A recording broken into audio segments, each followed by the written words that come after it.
Bonsoir, à la une de ce JT. Monica Bellucci en guest star de la cérémonie d'ouverture du Festival Lumière. L'actrice italienne est la première surprise de cette 4e édition. Le centre Léon Bérard fait son défilé. Des patients viennent de réaliser 20 modèles qui seront présentés ce jeudi. Et puis est-ce la fin des associations d'aide alimentaire? L'Union européenne prévoit de supprimer ses subventions. On en parle à la fin de ce journal. Mais on débute par ce qui va faire l'événement durant toute cette semaine. Le Festival Lumière, la 4e édition, a officiellement été déclarée ouverte hier soir. Parmi les personnalités présentes, une a retenu toutes les attentions du public. Monica Bellucci, invitée de dernière minute. Retour sur cette soirée avec Bertrand Frachon et Éléonore Blagden.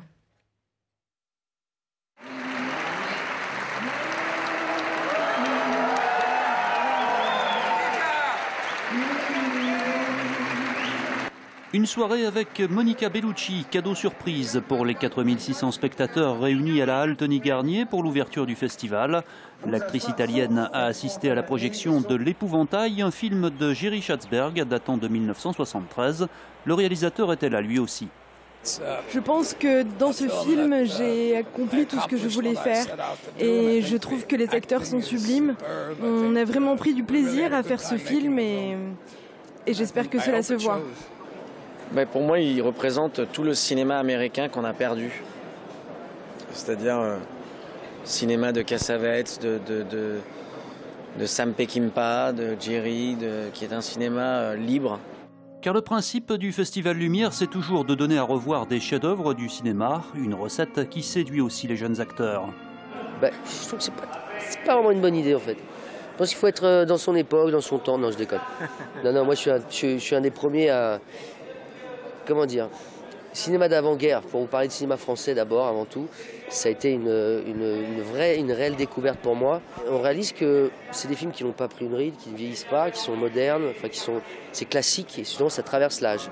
Le festival va donc continuer à célébrer ses classiques jusqu'à ce week-end avec la remise samedi du prix Lumière au réalisateur britannique Ken Loach.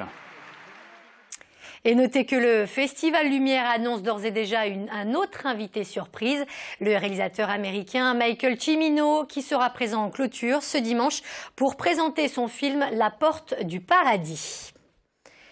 Le malaise est toujours bien présent au Grand Lyon. Après 2 tentatives de suicide en juillet et en septembre dernier, on a appris qu'une salariée du service assainissement avait elle aussi tenté de mettre fin à ses jours en voulant se jeter dans le vide. C'était hier matin à la station d'épuration de Pierre-Bénite. Mais grâce à l'intervention de ses collègues, le drame a pu être évité de justesse. Pour les syndicats, il s'agit là d'une nouvelle affaire de souffrance au travail. Nous avons alerté, nous, dès le 5 septembre, par un communiqué de presse, nous avons dit que nous alertions Gérard Collomb et son directeur général des services qu'il fallait arrêter parce que nous risquions d'avoir un syndrome France Télécom. Eh bien, ça fait des années qu'on alerte. Ça fait des années qu'on a alerté sur la souffrance au travail. Ça fait des années qu'on ne nous a pas écoutés. Donc il serait temps effectivement de nous écouter. Et nous écouter, c'est interroger effectivement, en particulier, les modes de gestion et le mode de management au Grand Lyon. Du côté de la FNAC, une partie du personnel a fait grève aujourd'hui.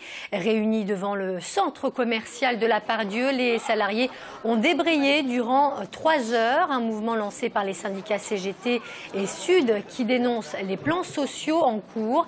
Des licenciements directement liés, selon eux, à la récente décision de PPR de placer la FNAC en bourse.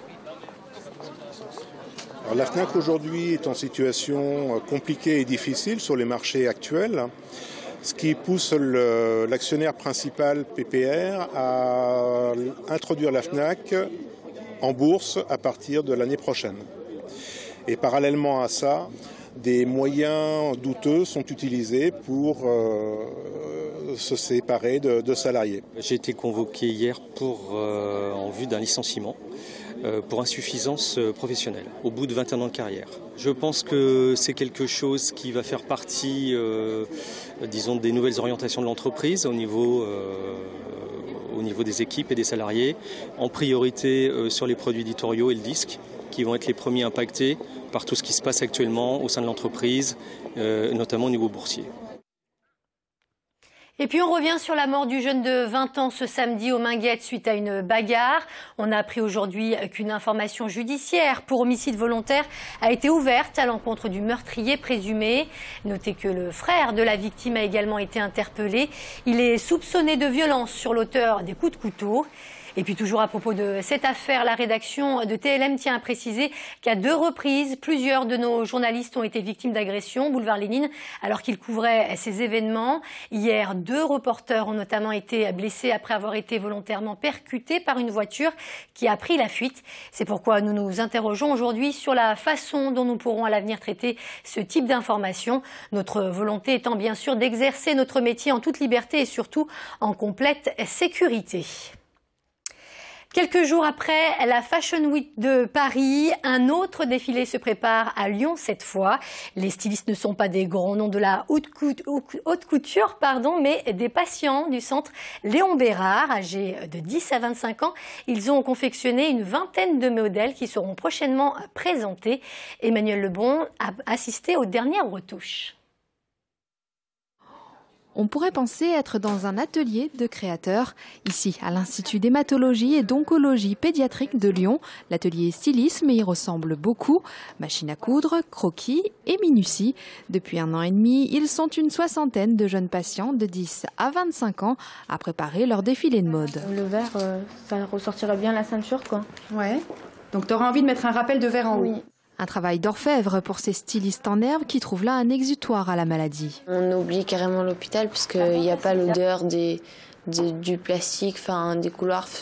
J'aime pas trop cette odeur et puis ça nous occupe. C'est mieux que d'attendre dans un lit d'hôpital. Il y a la télé mais au bout d'un moment ça lasse, donc c'est bien qu'il y ait des activités comme ça. 20 créations sur le thème de la nature, des fruits, des légumes et de la météo ont ainsi été imaginées et réalisées. On commence à dessiner. Au début, c'est on dessine des choses un peu basiques et puis rapidement, ils se lâchent, ils s'amusent, ils se font plaisir. Et cela suscite aussi des vocations. Il y a plusieurs enfants qui se sont découverts des âmes de stylistes qui ont apprécié le travail avec la machine. Et au bout de quelques séances, ils ont demandé à leurs parents de leur offrir une machine à coudre. Le résultat, haut en couleurs et en imagination, sera visible à l'occasion du défilé jeudi 18 octobre à 20h à l'hôtel Sofitel de Lyon. 18 millions, c'est le nombre de bénéficiaires des associations d'aide alimentaire dans l'Union européenne. Des personnes qui pourraient bien dans quelques mois se retrouver entièrement démunies. La Commission envisage en effet de supprimer ces subventions. Dans le Rhône, la Banque alimentaire notamment tire aujourd'hui la sonnette d'alarme. Pour en parler, on retrouve tout de suite et en direct Emmanuel Lebon. Bonsoir Emmanuel. 9 millions de repas sont servis chaque année grâce à la Banque alimentaire. L'annonce de cette suppression de l'aide européenne est donc un coup de massue pour les associations. Qu'est-ce que cela représente pour vous ? L'aide alimentaire européenne est un programme très important puisque c'est le tiers de notre approvisionnement. 1200 tonnes par an, 2 500 000 repas. C'est ça qui est en jeu aujourd'hui. Alors cette décision intervient dans un contexte de crise où les personnes en précarité, en situation de précarité augmentent. Quelles seraient les conséquences directes d'une telle décision ? Nous, si la décision n'était de ne pas reconduire ce programme d'aide, c'est 30% de notre approvisionnement en moins. Donc c'est plus de 2 millions de repas en moins qui ne seraient pas distribués. Et dans cet établissement ici, au foyer des sans-abri, qui est une des 124 associations qui bénéficient de l'aide alimentaire de la banque, eh bien, ce serait une diminution des apports. Ça remettrait en cause votre mission, par exemple ? C'est pas une remise en cause, mais on n'arriverait pas à répondre correctement aux besoins, comme vous le dites, qui sont en augmentation actuellement. Alors cette décision elle doit intervenir donc le 23 novembre prochain. Le contrat à la monte est lancé. Pour vous, Banque alimentaire, mais pas seulement. Effectivement, et c'est une action de mobilisation qui concerne tous les réseaux, les grands réseaux d'aide alimentaire en France, mais aussi en Europe. En France, c'est les Restos du Cœur, les banques alimentaires, la Croix-Rouge, les secours populaires, qui se battent avec une même voix pour soutenir. Et donc c'est pour ça qu'on cherche à mobiliser le plus de monde possible pour que ce projet aboutisse. Merci beaucoup Patrick Delatulé pour vos précisions. Et je vous rappelle donc qu'une pétition est mise en ligne actuellement sur Internet via le site www.theairfoodproject.com. Merci beaucoup Emmanuel. Et c'est la fin de ce JT. Merci à vous de nous avoir suivis. Rendez-vous demain à midi et en direct pour un nouveau point sur l'information. En attendant, passez une excellente soirée sur TLM1.